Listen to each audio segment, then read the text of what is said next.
Julian Assange has been locked away in one place or another for more than a decade. Julian Assange is so despised by elements within the permanent U.S. government that at one point, CIA Director Mike Pompeo discussed murdering him in the Ecuadorian embassy in London, where he was seeking asylum. Mike Pompeo has never been charged for that, which is a crime. Unelected bureaucrats can't just murder people they don't like. And he probably never will be charged with a crime.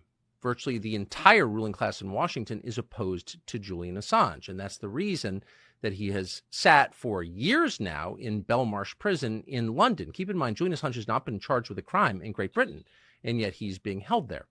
So this fall, we went to Belmarsh, and we asked Julian Assange, why do you think you're being held as the most wanted man in America without ever being charged with a real crime? Here's what he told us. We talked about why he is in prison, and my first question to him was, what do you think this is actually about, since you haven't been accused of a crime? And he said something that really struck me, and I think having spent my life in Washington is absolutely right. He said he first became famous when WikiLeaks published documents and videos that the U.S. government had kept secret from the wars in Iraq and Afghanistan. They were gravely embarrassing to the Pentagon. But that wasn't the red line. The red line was several years later when WikiLeaks published information about surveillance by the CIA. And so I asked him directly, are you aware of anyone being harmed or killed on the basis of information that he published? He said, of course not. And he said it in a sincere way. Like, by the way, I think if people were killed because of his publishing, because of the stories that he put online, he would feel bad about it. I mean, he seems like a humane person. He withheld information about CIA because he didn't want to get people hurt. He famously published the contents of Hillary Clinton's email account. I asked him, when you published these emails, did you realize how powerful Hillary Clinton was? And we had a conversation about that, and I said, looking back, do you regret doing that? He goes, honestly, it was fun. You'll notice that Julian Assange was not in that clip. That was a recap of our conversation with Julian Assange, and the reason we did that was they wouldn't allow us to interview him on camera. So not only are they holding him, they hope until he dies, in a maximum security prison, but they're also preventing him from telling his own story to the world. All of this is a crime. Every person running for president of the United States should be forced to answer the question, will you pardon Julian Assange if he ever winds up on American soil? So far, no one has been forced to answer that question. We hope that will change.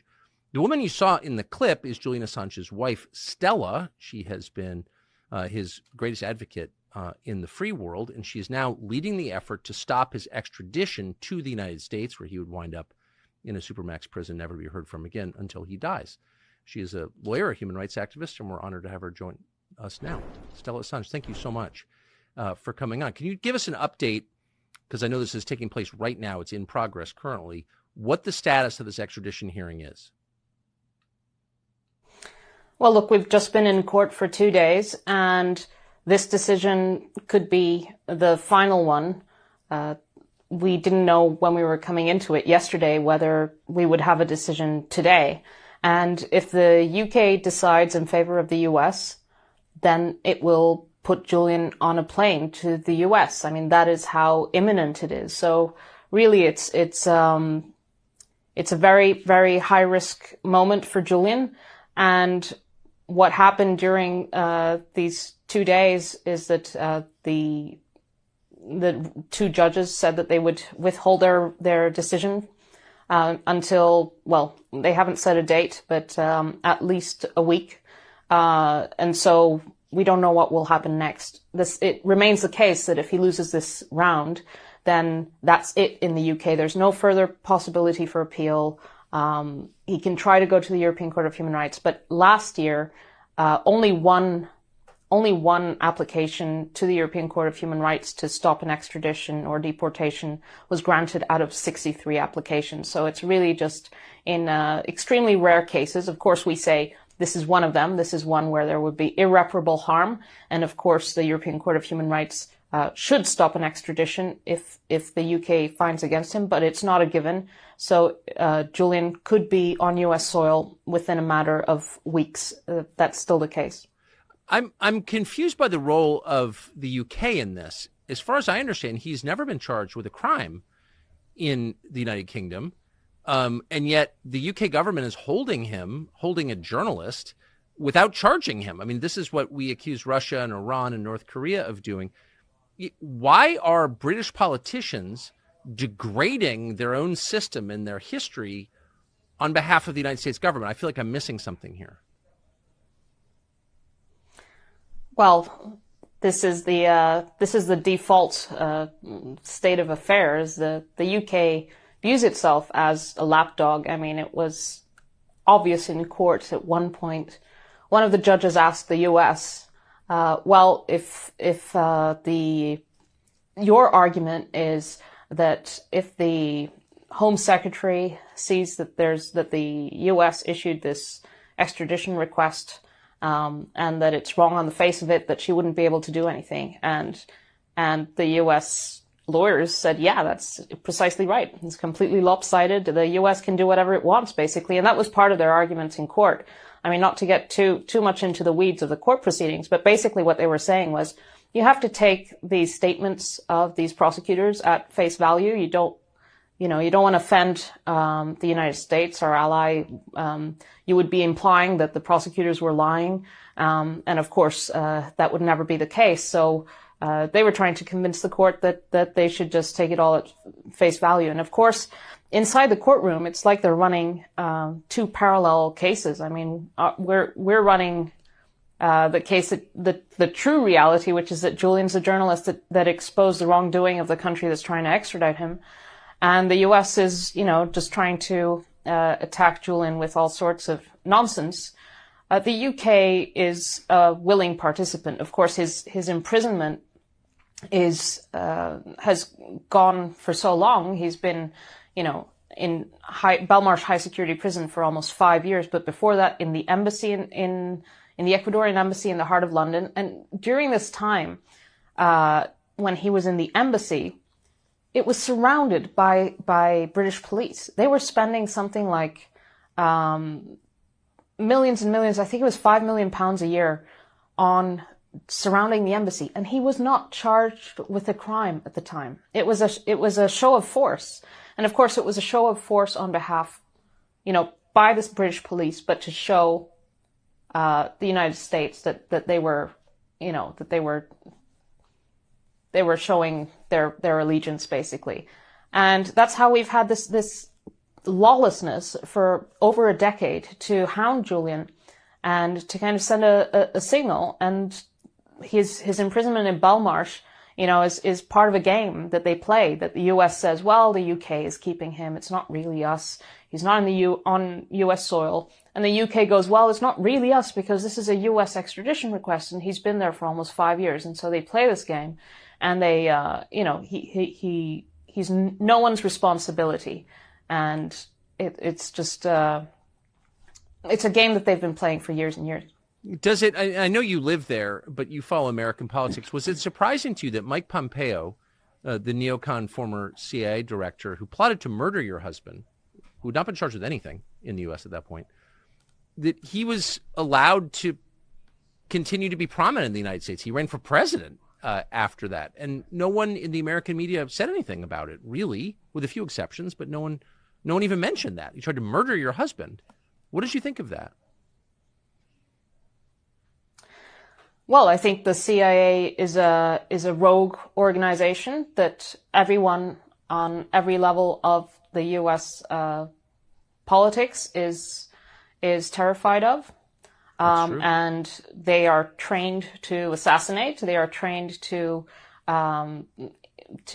fabricate information and place it in the media and conduct propaganda warfare and to overthrow governments and so on. And not just abroad. It seems that there's a credible case that they've done so domestically too. I mean, looking at this objectively, you think, well, what on earth is this? There's a whole spiel about U.S. democracy and so on. And the CIA is an agency that has, caused all sorts of trouble for many countries around the world, but also domestically, they are a force for destabilization and compromise. And, you know, Mike Pompeo's ability to, you know, move around Washington without consequence, I don't think is because of his I don't know, attractiveness to the Washington circles, but rather he's seen as a dangerous person. But, you know, he tried to run for president and that didn't go very well. And he wrote a book and no one bought it except for his PAC or whatever. So there's that. But yeah, he's a dangerous individual. And even within the CIA, I mean, we know this story about Julian and the murder plot because people within his organization said that he had lost the plot, that he had become obsessed with Julian, that he wanted to kill Julian, and that he was discussing it, you know, in the White House and so on. So that means that there was, you know, internal disagreement about his obsession, and that's a sign of hope. Of course, within these organizations, there's always, you know, different types of people with different levels of integrity and commitment to the Constitution and so on.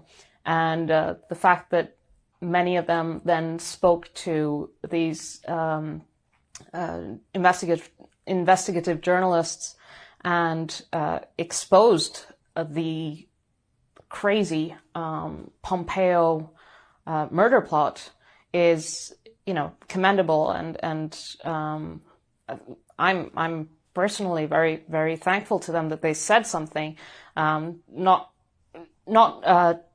just because of the fact that we've been able to introduce it in court, but because it shows that it goes against, you know, very basic rules of integrity, and that this obsession with Julian that Pompeo had is part of like a serious collapse even within the CIA that occurred during this time.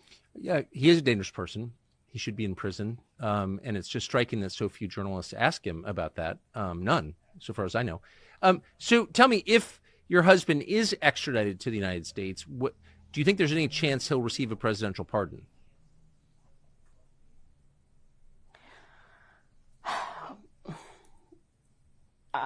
Any president who looks at this case and understands how it is a danger to the future of the U.S., not just the Constitution, but the political culture that there has been in the United States that has been built on openness and you know, a vibrant culture of opposition to centralized power. Yes. All of that will go out the window with this case. So any president who actually values these traditional constitutional protections should free Julian in whatever form that takes. If it's a pardon, then, you know, I welcome it. Frankly, I don't care how he's freed. He just needs to be freed. The corruption and the lawlessness around Julian's case, it's politically motivated. It's rotten to the core. All of that is self-evident. And whatever happens, as long as Julian's free, you know, everything else is secondary as far as I'm concerned. And my last question, how is he doing, to the extent you can characterize it, physically and psychologically? Well, he's not doing well. He wasn't even attending these hearings, and this is, you know, the decisive hearing for Julian. As I said, if he loses this round, and we don't know yet if he's lost, then he'll be put on a plane to the United States, unless we can prevent it some other way. But he wasn't even attending, not even in person, not even over video link. He was able to call his lawyers during the hearing, so he was following what was happening in court.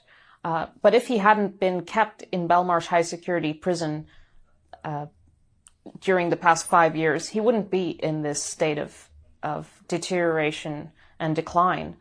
He would have, of course, have attended his own hearing, especially one like this. And I think it's should be a wake-up call that Julian's life is at risk, that every day he spends in prison is a day that his health deteriorates. I mean, 5 years inside that prison, many people don't survive it. There have been many people in Belmarsh who have committed suicide during this time, including a friend of Julian's who was also inside who he met in the prison and who became a friend.